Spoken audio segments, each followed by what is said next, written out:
الحمد لله وكفى وسلام على عباده الذين اصطفى أما بعد قال الله تبارك وتعالى في القرآن المجيد والفرقان الحميد أعوذ بالله من الشيطان الرجيم بسم الله الرحمن الرحيم وَلَقَدْ آتَيْنَا لُقْمَانَ الْحِكْمَةَ أَنِ اشْكُرْ لِلَّهِ وقال تعالى وَقَلِيلٌ مِّنْ عِبَادِيَ الشَّكُورُ صدق اللہ العظیم۔ محترم بزرگوں اور دوستوں، اللہ تبارک و تعالی نے اس دنیا کو سجایا، انسانوں کو ایک اشرف اور محترم مقام عطا فرمایا۔ انسانوں میں سب کو یکساں اور ایک جیسا نہیں بنایا، خصوصیات کے اعتبار سے، خوبیوں کے اعتبار سے، اچھائیوں کے اعتبار سے فرق مراتب رکھا ہے، مختلف کیٹیگری اور مختلف درجات کے انسان بنائے۔ اللہ تبارک و تعالی یکساں بنا سکتے تھے، سب کو مالدار بنا سکتے تھے، سب کو صاحب علم بنا سکتے تھے، سب کو عزت، منصب، شہرت، جاہ دے سکتے تھے، لیکن اللہ تبارک و تعالی نے یکساں نہیں بنایا۔ سوال پیدا ہوتا ہے کہ یکساں کیوں نہیں بنایا؟ یہ سوال اللہ تبارک و تعالی سے سب سے پہلے حضرت آدم علیہ السلام نے کیا۔ وَإِذَا أَخَذَ رَبُّكَ مِن بَنِي آدَمَ مِن ظُهُورِهِمْ ذُرِّيَّتَهُمْ، اس آیت کی تفسیر میں ایک روایت ذکر کی جاتی ہے، مشکات شریف کے اندر وہ حدیث لکھی ہوئی ہے۔ اللہ کے نبی صلی اللہ علیہ وسلم اور صحابہ کرام سے اس آیت کی تفسیر میں مختلف مضامین منقول ہیں۔ اس میں سے ایک روایت یہ ہے کہ اللہ تبارک و تعالیٰ نے قیامت تک پیدا ہونے والے انسانوں کو حضرت آدم علیہ السلام کی پشت پر ہاتھ پھیر کر نکالا۔ ان میں سے جو جنت کے لیے پیدا کیے گئے تھے وہ ایک دم چمکدار، نورانی، اور جن کو اللہ تبارک و تعالیٰ نے جہنم کے لیے پیدا فرمایا وہ ایک دم سیاہ۔ اور پھر حضرت آدم علیہ السلام کو حکم ہوتا ہے کہ آپ دیکھیے اپنی ذریت کو، اپنی اولاد کو۔ فرأى منهم الغنی والفقیر، حضرت آدم علیہ السلام نے دیکھا کہ ان میں سے کچھ تو مالدار ہیں، کچھ صاحب حسن و جمال ہیں، کچھ خوبصورت ہیں، کچھ بدصورت ہیں، کچھ اعلیٰ اخلاق کے مالک ہیں، کسی کا کردار اچھا ہے، اور کچھ وہ ہیں جن کے اندر یہ خوبیاں نہیں ہیں بلکہ برائیاں ہیں۔ اللہ تبارک و تعالی سے حضرت آدم علیہ السلام نے یہی سوال کیا، حَلَّا سَوَّيْتَ بَيْنَ عِبَادِكَ، اے پروردگار آپ نے اپنے بندوں کو ایک جیسا کیوں نہیں بنایا؟ یہ فرق مراتب کیوں رکھا ہے آپ نے؟ کسی کو کچھ دیا، کسی کو کچھ دیا، کسی کو کچھ دیا۔ اللہ تبارک و تعالی نے حضرت آدم علیہ السلام کے اس سوال کا جواب دیا، انی احببت ان اشکر۔ آدم تمہیں نہیں معلوم، میری حکمت یہ ہے کہ میں شکر ادا کیا جاؤں۔ میں نے یہ درجات اس لیے بنائے ہیں، فرق مراتب اس لیے رکھے ہیں، کسی کو گورا، کسی کو کالا، کسی کو اچھا، کسی کو برا، یہ اس لیے رکھا ہے تاکہ میرا شکر ادا کیا جائے۔ اب یہاں ایک سوال پیدا ہوتا ہے، سوال یہ ہوتا ہے کہ یہ جو جواب ہے بظاہر پوری طرح سوال پر منطبق نہیں ہو رہا، بظاہر پوری طرح سوال سے میچ نہیں کھا رہا۔ کیوں؟ اس لیے کہ سوال یہ ہے کہ آپ نے تمام بندوں کو ایک جیسے کیوں نہیں بنایا؟ جواب یہ ہے کہ میرا شکر کیا جائے، تو شکر وہ کرے گا جسے نعمت ملے، شکر وہ کرے گا جسے دولت ملے، شکر وہ کرے گا جسے شہرت ملے، شکر وہ کرے گا جسے عزت ملے، شکر وہ کرے گا جسے جمال ملے، شکر وہ کرے گا جسے کمال ملے، شکر وہ کرے گا جو اعلیٰ اخلاق و کردار کا مالک ہو، خوبیوں والا ہو اور نعمتوں والا ہو۔ وہ شکر کیوں کرے گا جسے اللہ تبارک و تعالی نے مثال کے طور پر بدصورت بنایا، مثال کے طور پر فقیر بنایا، مثال کے طور پر برا بنایا؟ وہ شکر کیوں کرے گا؟ لیکن علماء نے یہاں لکھا ہے ایک بات کہ ہر انسان پر شکر واجب ہے، جسے اللہ تبارک و تعالیٰ نے جیسا بنایا ہو وہ اپنی اس کنڈیشن میں، اپنی اس سچویشن میں رہتے ہوئے اور اپنی اس حالت پر رہتے ہوئے شکر ادا کرے۔ اگر اللہ تبارک و تعالیٰ نے کسی کو صاحب جمال بنایا ہے، خوبصورت بنایا ہے، تو وہ اللہ تبارک و تعالیٰ کا شکر ادا کرے، آئینہ دیکھے، پڑھے اللہم انت حسنت خلقی، اے اللہ آپ کا احسان ہے، آپ کا شکر ہے، آپ نے مجھے بہترین صورت عطا فرما دی ہے، آپ نے مجھے حسن و جمال کی دولت عطا فرما دی ہے۔ اور جو مثال کے طور پر بدصورت ہو، زیادہ اچھی شکل نہ ہو، وہ بھی آئینہ دیکھے اور وہ بھی پڑھے اللہم انت حسنت خلقی، اے اللہ آپ مجھے اس سے بیکار بنا سکتے تھے، اے اللہ آپ مجھے اس قابل بنا دیتے کہ لوگ مجھ سے نفرت کرتے، کوئی میرے بازو میں بیٹھنا گوارا نہ کرتا، مجھ سے بدن سے بدبو آتی، میرے وجود سے لوگ نفرت کرتے، مجھ سے دور بھاگتے، اے اللہ آپ کا شکر ہے آپ نے مجھے اتنا گرا ہوا نہیں بنایا، آپ کا احسان ہے آپ نے مجھے اتنا خراب نہیں بنایا ہے۔ اس لیے اللہ تبارک و تعالیٰ نے فرمایا انی احببت ان اشکر، میں یہ چاہتا ہوں کہ میرے بندے میرا شکر ادا کرے۔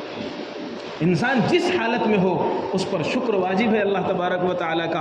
اگر اللہ تبارک و تعالیٰ نے کسی کو دولت دی ہے، کسی کو مال عطا فرمایا ہے، وہ شکر ادا کرے، اے اللہ یہ آپ کی نعمت ہے، بے شمار عبادتیں ایسی ہیں جو مال کے ذریعے سے انجام پاتی ہیں، اے اللہ یہ آپ کا فضل ہے، آپ کا احسان ہے۔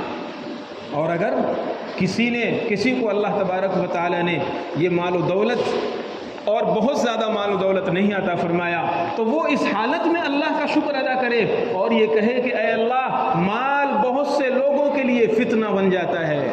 کتنے لوگوں کو دیکھا گیا ہے کہ ان کی زندگیاں صحیح چل رہی تھیں، نماز روزے کے پابند تھے، تکبیر اولیٰ کا اہتمام تھا، صف اول کے نمازی تھے، لیکن جب ان کے حالات سدھرنے لگے اور تھوڑا سے مال و دولت آنے لگا، ان کی نمازیں ضائع ہونے لگیں، ان کی زندگیاں بدلنے لگیں، ان کے تیور بدلنے لگے، ان کا انداز بدل گیا، ان کی رفتار بدل گئی، ان کے بول چال بدل گئے اور وہ گناہوں میں مبتلا ہو گئے۔ اے اللہ اگر آپ نے مجھے مال نہیں دیا یہ بھی آپ کا احسان ہے اور آپ کا شکر ہے، ہو سکتا ہے میں مال کو سنبھال نہ پاتا اور مال کا فتنہ مجھے اپنی جکڑ میں لے لیتا اور میں گرفتار ہو جاتا اس فتنے میں، اے اللہ یہ بھی آپ کا شکر ہے۔ انسان جس حالت میں رہے، جس ماحول میں رہے، جس کنڈیشن میں رہے، مثال کے طور پر ہوتا یہ ہے کہ اگر ہمارے بدن میں کچھ تکلیف ہے، ذرا سا سر درد دے رہا ہے، تو ایسے موقعوں پر شیطان بہت ہوشیار ہے، وہ اللہ کی ساری نعمتیں جو بے شمار نعمتیں انسان اس وقت بھی استعمال کر رہا ہے اور اس وقت بھی جس وقت اس کا سر درد دے رہا ہے، اللہ کی کروڑوں کروڑ نعمتیں اس کی حفاظت میں لگی ہوئی ہیں اور وہ خود استعمال کر رہا ہے، لیکن شیطان ان ساری نعمتوں سے ذہن کو ڈائیورٹ کر دیتا ہے، ذہن نہیں جانے دیتا ہے اور ہائی لائٹ کرتا ہے سر کے درد کو، بار بار بار بار بار بار بار بار خیال آتا ہے سر درد دے رہا ہے، سر درد دے رہا ہے، سر درد دے رہا ہے۔ جانتے ہیں یہ میسج کس کا ہے؟ یہ جو بار بار دل میں خیال آ رہا ہے سر درد دے رہا ہے، سر درد دے رہا ہے، در حقیقت یہ وہ شیطان ہے جسے اللہ تبارک و تعالیٰ نے انسان کے بائیں طرف بٹھا دیا ہے، وہ بار بار سائلنٹ میسج بھیج رہا ہے، سر درد دے رہا ہے، سر درد دے رہا ہے۔ کیا مطلب؟ ایک بار بار کا میسج ایک یہ اثر ڈالے گا کہ کبھی نہ کبھی اس کے اندر ناشکری کا جذبہ بھر دے گا۔ کیا یار 2-3 دن ہو گئے، دوا کھاتے کھاتے تھک گئے، سر کا درد ہی نہیں ٹھیک ہو رہا ہے، پوچھنے والا پوچھتا ہے کیا بھائی خیریت ہے؟ کیا خیریت ہے؟ اتنے دن سے سر میں تکلیف ہے، رات کو نیند نہیں آئی ہے، یہ ہو رہا ہے وہ ہو رہا ہے۔ ایک سانس میں اس طرح کے جملے ہماری زبانوں سے بے شمار موقع پر نکل آتے ہیں۔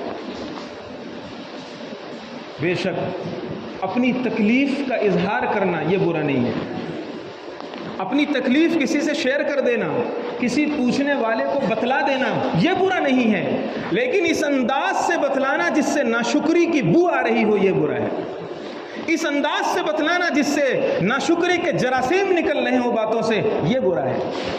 اگر اس موقع پر میں نے بزرگوں کو دیکھا ہے، اساتذہ کو دیکھا ہے اور مجھے بہت خوشی ہے، یہی میرا مادر علم ہے، یہی میں نے پڑھا ہے، یہ ہمارے اساتذہ ہیں، انہی کی فیض صحبت ہے، انہی کی برکت ہے، 2-4 حرف آ گئے تو خیر۔